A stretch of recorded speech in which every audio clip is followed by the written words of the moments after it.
Hello and welcome to Property Question Time. I'm Stephen Galpin and this is the programme where you can have your property related questions answered by our team of experts. And joining me today for, I don't know how many times, John, is Quite a few, Stephen. Quite a few, isn't it? Quite a few. You keep paying me, so I keep turning up. Well, there we go. John Howard, property developer, investor, mentor, and of course, best-selling author. Thank you very much. It's great to be here, as always. Good to have you back, John. And joining John is Razaq, who's again becoming a regular on our programmes, we're very pleased to say, founder of Surtax, property industry accounting experts based in St Albans. Welcome to you, Z. Thank you for having us again, Stephen. Good to have you back. Now keep it simple because we're not all as bright as you. Okay? Definitely not. He's super bright. You guys are always humbling me so much. So thank you for all your kind words. I really appreciate it. Okay, it's all right. Just leave the money at the door. Yeah. Okay, we're going to start off with you, John.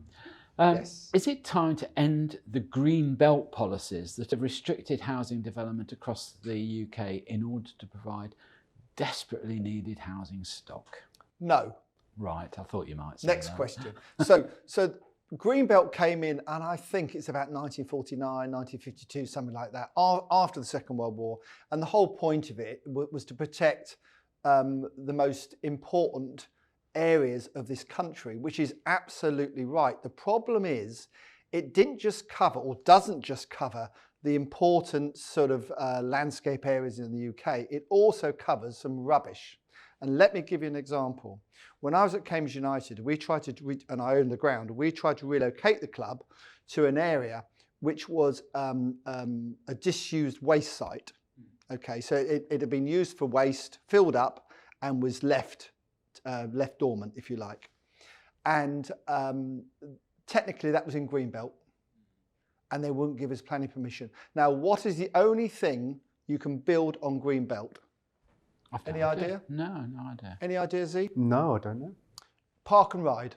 A park and ride. The council can build a park and ride on Greenbelt, so you can have 3 acres of tarmac and a little building on it, but you can't do anything else. How crackers is that? So the Greenbelt needs to be changed because there's areas that should be in it probably that aren't, and there's areas that are in it that should not be in it. It covers, it wasn't done concisely enough. And who dictates the Greenbelt area? That would be the Secretary of State for the Environment. So everything goes to central government? Yes, so if you want to take something out of Greenbelt, which is, I wouldn't advise you try, some people have been successful, it's super hard, and the decision is made by the minister. Right. So it is very, very tough. I mean, I get people come to me and say, oh, John, this is in Greenbelt, what a great deal. Yeah, great deal of work and effort, and unlikely to be successful. So what would you suggest in its place? Well, I just think it needs to be revised. It hasn't been revised since 1952 or whatever it was. So I mean, it's crazy. You know, it's like all these things. You know, things change, and there's areas, as I said, which are in Greenbelt that shouldn't be, and there's areas that aren't in Greenbelt that probably should be. So you get a project like HS2 that's churning up Greenbelt land all over the country. Yes. And that's different because the minister just writes that off and says that's fine. Is that because you try and do it? It's not easy. Is that because it's called a vanity project? That's because it's a very important project for the UK. Oh right, okay. You're convinced of that, are you? Yeah. And it's not just about London to Birmingham. It's about from there onwards, and it's not just about speed. Well, I thought they'd cancelled it there onwards. No, what they've done, they've sort of, what's the word I'm looking for? Not shelved it. What's the next word to shelved? Put it on ice for the time being, but I think it will be done. Do you mean eventually. Politically ditched it? Well, that's one way of looking at it. Yeah, I couldn't possibly comment being a Tory donor as I am. Well, I mean, it started off at 25 billion, and it's only 125 billion now. Governments, by their own admission, will say they are terrible at infrastructure. They shouldn't get involved in it. They should not get involved in infrastructure. They should allow some experts to deal with it, not them, because whatever they do with infrastructure, it's normally 3 or 4 times more in the end. Do you think then, in terms of going back to the Greenbelt and the question that we've been asked, do you think it ought to be sort of localised? Do you not think the local councillors have got a better idea of what should or shouldn't be Greenbelt? I wouldn't say local, I'd say county councillors. I think the county councils should make new recommendations of what should be in and what shouldn't be in. Because like I said, the example I've given you at Cambridge is absolutely bonkers. Totally ridiculous that we couldn't build a stadium on that site. It's redundant land. It couldn't be used for anything else. It wasn't going to be used for housing. So you're not taking away housing opportunities. And it's still sat there, and it will be sat there forevermore, because technically it's in Greenbelt, although it's the last bit of, if I said to you, you asked 99 people out of 100, is that Greenbelt? They say, you're joking, aren't you? It's just wasteland. So I do think we need to look at the planning sort of regime across the country. I mean, if you go back to these permitted development rights, I mean, okay, it was a government incentive to do. It was initiated by the government, but then you've had all sorts of councils and local authorities trying to find ways of not giving permission. Well, even more so now, because what's happened is in 2012-13, the government were frustrated with the planning departments not granting permission on commercial residential, so they just allowed it, didn't they, Z? And from then to about 2019-20, it's been very easy to do. But now there's new rules that have come in, and they've actually given the councils more power to say no, in my view. And it's much harder now to get PD, as we call it, than it was before. I mean, people will argue against that, I know, but genuinely I believe it. And also the councils are more, have got much more knowledge and experience of how to stop it as well. Well, I was just going to say, when they do object, a local council do try and sort of perhaps deviate from the directives. Is it the planning committee, i.e., let's be polite and call them amateur planners, or is it the professionals within the authority? I would say it's the professionals who advise the committee. So at the moment, the local communities council, whatever it's called, across the UK, association across the UK, say that 92%, I think, of all planning permissions put in for planning get granted, 92%. Now, that cannot be right. I think what they mean by that, what the association mean, is that any planning that's put in that is recommended by the planning officer gets permission.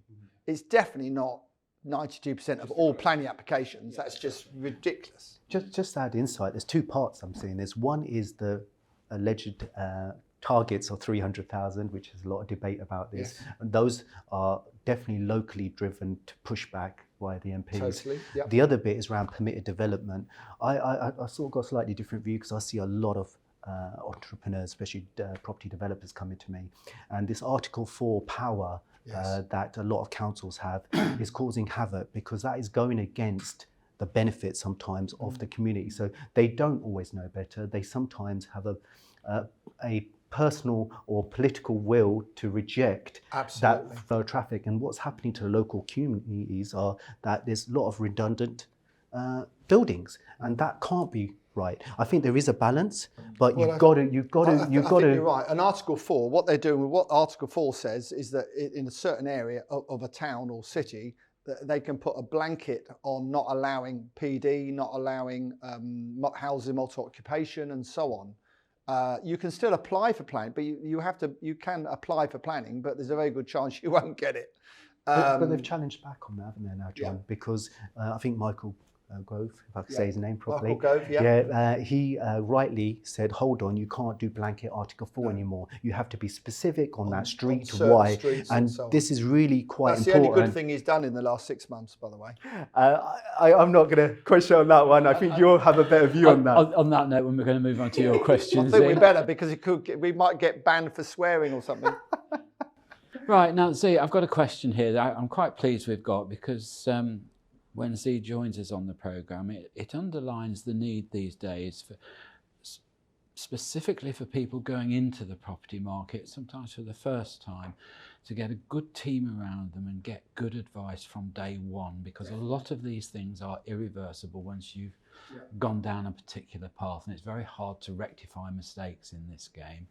And the days of believing that you just go into property and make money are over a long time ago, in my view. So we're very appreciative of your advice, Z. And the question is this: with regards to accounting for an HMO operation, am I allowed to register for VAT and reclaim the VAT on my expenses paid? I know that in general residential property rent doesn't attract VAT, but in essence, I guess I'm trying to run a sort of hotel, which is a licensed business, and I think I should be allowed to do so. That's interesting. I like viewers like this. It's a classic question, to be honest, and any person who's in the accountancy tax advisory, especially specialised in property, that's bed and breakfast. It really depends, actually. Generally, it's no. And the reason being is if they're long-term lets. And I emphasise that because normally HMOs, they tend to be more than 28 days. And that's a very important aspect. So that's why you can't reclaim VAT, because it's an exempt supplier. That's what the technical phrase is. So no, you can't claim and you can't register your business for VAT because it is considered a residential long-term let, just like your buy-to-lets. They have similar VAT rules. Okay. I'm never really sure, perhaps you know as well, John, does an HMO come under the same planning regime as buy-to-let? In other words, for instance, in Tower Hamlets here, you can't do a let under 3 months, 90 days. Service let. Well, service accommodation or HMO. Any let under 90 days, you can't do it on an assured short-term tenancy. But I wonder with an HMO whether you could actually. I think we've got to be careful between planning and tax. They don't follow the same processes. No. And I think this is a common thing I get with property entrepreneurs, because they obviously have to learn planning because they have to get the building developed. They also need to take some good advice on the tax situation, because like Stephen said, if you don't get it right to start with, for instance, if you decide to buy in your own name rather than limited company, I mean, you're the one to advise them on that, depending on their situation. But that can have a hell of an effect further down the line if you then want to swap over. Absolutely, like absolutely. But this VAT is really important, and this is why when we set up group structures, especially for the smarter property investors, especially, we have to make sure we understand what is VATable and what's not VATable. When you talk about service accommodation and furnished holiday lets, that's totally different compared to HMOs and buy-to-lets. Would you get consent to register for VAT for holiday lets and it depends on the particular circumstances. If their turnover is over 85,000, it's compulsory. Right. Okay. Right. So there's no option. But you have to be careful how you're letting out, because there's not only VAT in a company, there's corporation tax implications, especially linked to something. We're going to do a detailed episode on capital allowances, one of my favourite areas. And you have to be very careful how you structure that. And believe it or not, so I'll get so many, especially now, because the margins are getting squeezed, as you rightly said. That advice is the difference whether you've got a profitable business or you haven't. Tax is so huge now. It's one of your biggest expenses, right? So understanding that and business performance can make a huge difference. Okay, thank you for that. Now that's all we've got time for in this half of the show. So join me again after the break when we'll be asking John and Z more of your questions. Hello and welcome back to part 2 of Property Question Time. I'm Stephen Galpin and I'm joined by John Howard and Z Razaq. Welcome back, guys. John, your second question. Do the panel think that the intervention of housing associations in between councils and the need to accommodate is really needed? Was it not better and more efficient when councils had their own housing stock and handled letting it directly? I laugh because, funny enough, I was asked this the other day at an event similar, so I've got the answer here, I think. Jolly good. So, I'm glad which always you helps, doesn't it? It makes a change. So it's hard to believe that a Conservative government, which we've had for 14 years, has now allowed 12 years, and probably will be 14, well, won't be any more than 14 in my view, but we'll see, has allowed councils to start building council houses again. Because under Margaret Thatcher, of course, a lot of the houses were sold off, which was a great move by Margaret Thatcher, because anyone who owns their own home normally tends to vote Conservative rather than Labour. So to give them a 30%, 40% discount was unbelievable. So that's what happened in the 80s. You're too young to know that, Z. That's what happened in the 80s. And then, roll on 30 years, this Conservative government have allowed councils to build council houses again. First time in 30 odd years. Now, the reason for that is because there's such a shortage of housing. And so not only have you got housing associations building social houses, you've also got councils doing the same thing. Now, Where do they get their money from? And mainly from Z. And people like Z because, and you, Stephen, the taxpayer. So Homes England, which was set up, 5-6 years ago, and who I borrowed £20 million off, don't worry, I've paid it back. And thank you to all the viewers who have paid tax, because that was your money they lent me, and I've paid it all back. But the Homes England lend billions of pounds a year to local authorities and councils. And that's how proactive this government have been towards social housing. People think that because it's a Conservative government, they're not. They are. They've been really, really supportive. And it'll be very interesting when Labour get in, if they do in 2 years' time, whether they support Homes England or change it. Very interesting. But there is a great commitment by this government for social housing, both with housing associations and also local authority, and it is required, desperately required. But the puzzle I've always had, I've been involved in construction development management. High end, Stephen. Yeah, but we've had to do, the 106 obligations and dear. No, you put me off my stride now. No, but so you get involved with the housing associations because essentially, if you've got to provide contribution, you provide so many homes for them. But then, of course, the housing association's complaint is, well, we can't handle letting ourselves because the councils will tell us that we're having this tenant, that tenant, the other tenant. The councils get frustrated because sometimes the housing associations resist that or resist a certain type of tenant, perhaps a particular problem type of tenant and wise. So it all just turns into a bit of a mishmash. And it occurs to me that when I was young, there was a very clear distinction. There was private housing estates and council estates. Yes. But as often as not, those people in the council estates often looked after their homes better than some of the private but ones. Now the modern way is to mix the two tenures up. And even in blocks of flats, which I think is a problem. And I always go for what's called a commuted payment. So if I have to negotiate with a council because we're doing a scheme large enough for social housing to be a requirement for social housing, I try and negotiate what's called a commuted payment, which is giving them a sum of money so they can invest that money elsewhere. Because in a block of flats, I don't think it works. No. I think in housing, in houses, it clearly works much better. And that's what we tend to do.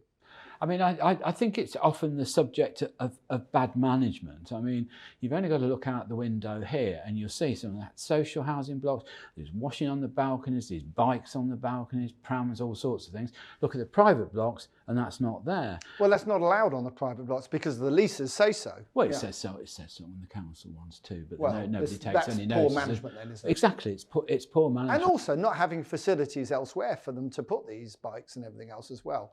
Stephen, it's not always the tenant's fault. Can I add a bit of insight to this? Because I'm a bit fortunate. I had a lot of experience working in this industry where we worked for a joint venture between a housing association and a private entity. And it actually worked really well. We actually turned around and made a bit of profit for that organisation. And what they did a bit differently to others was they actually understood private enterprise and combined it with public goals. That's unusual. And that was, that was unusual. But that was really quite powerful because what they ended up doing is we had a program to repair and maintenance the stock because it was just debilitated to say that, dilapidated the technical word. The other aspect was they actually had an investment program, putting kitchens, bathrooms in, and we could then get economies of scale and get private investment and actually manage the costs and make it efficient. And this was actually improving the stock and therefore keeping it up to the right level. Because what happens a lot of times is social housing, specifically council houses, the stock deteriorates and nothing happens. And eventually it gets to a state that no one wants to live there. It's actually hazardous for people to live there who've got any health conditions. And this is so if you leave it solely to the public sector, that's what happens. When you have a private and you've got a profit element, and we live in that society where that's what drives people, you'll get the efficiencies. And I think you need that balance. No, I can see that. And I don't think that's a bad thing at all. But, in my experience of working with housing associations, it is time consuming and quite difficult at times. Not always, and but it can be. Yeah, okay. Complex subject, but there we are. Z, your question. I live 50% of my time in the UK and 50% of my time in Dubai. Because I prefer to have my rental expenses, etc., management fees billed to me in Dubai, my letting agent says I must pay an automatic overseas landlord tax retention, which they deduct from my rental income. Is this right? It's about 25% altogether, and it's making it difficult for me to meet my mortgage costs. Love that question, and that is a very common question these days, especially with the current economic climate that we are, where people are moving abroad and still got a portfolio in the UK. It is right to a certain point. You do have basic rate tax withheld, and that's 20% at the moment. I guess it's an admin charge on top of that, and I think we're talking about that. But how you got to do it, you've got to look at 3 parts. If I can quickly break this down. First, you have to evaluate, are you actually a non-resident? Are you a non-UK tax resident? Right, so there's 2 parts to that. There's automatic tests, right, i.e. 183 days, that if you've been in the UK in that tax year. And the second one is a bit more complicated and needs advice, is something called the statutory residence test. And there's criteria, so I would recommend advice. Assuming that you are a non-UK tax resident, because from the question may not be the case if it's 50-50, right, is then you have to, the letting agent, a default position is they have to withhold. Or if you've not got a letting agent, the tenant, which hardly ever happens, right? Not many tenants are going to. Tenants are not going to let you know. How does that work? That's what they're supposed to do if you're overseas. But there is ways. There's a solution, and we love giving value, don't we, John, on this show? We do. So the value is there's 2 ways of actually minimising and making sure that you still get the gross rent. And the way you do it is either, first of all, you fill in something called a NRL 1I form, bit technical, and that helps you report it on a self-assessment. Therefore, you get gross.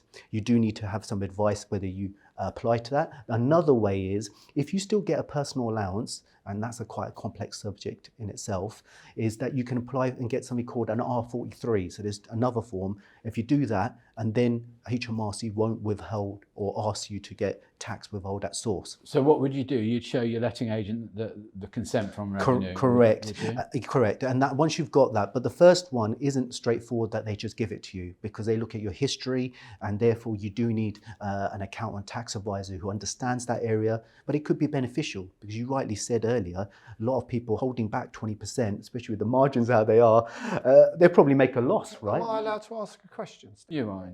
I'm taking your job over for this split second or two. Please do. And that is, what happens if the money is paid into a UK bank account, not a foreign bank account? If the rent is paid into a UK bank account, does it matter then if you're not in the UK for 50% of the year?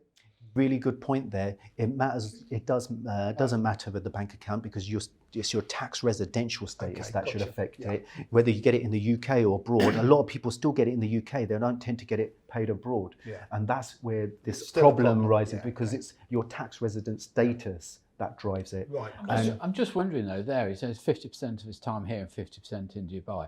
Yeah, you're probably resident in neither, are you? To be honest with you, I don't feel too sorry for him. Very good question Stephen's asked, because you can actually be a tax resident of more than one country in a year, because how the rules work. So you could have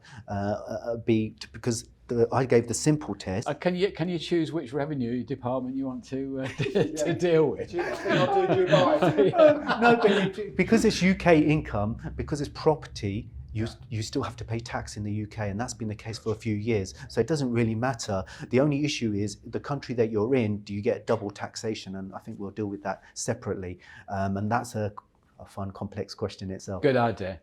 Okay, well, look, there we are. That's all we've got time for today. So a big thank you to John Howard and Z Razaq for coming in. Thank you both very much. Always indeed. good fun to work with Z. Yeah. John always humbles me as huge value. I'm always listening. Well, what I'm interested in, we've got some really good answers, and thank you very much indeed. Pleasure. Okay, so good to see you both. I'm Stephen Galpin. Join me again next time on Property Question Time.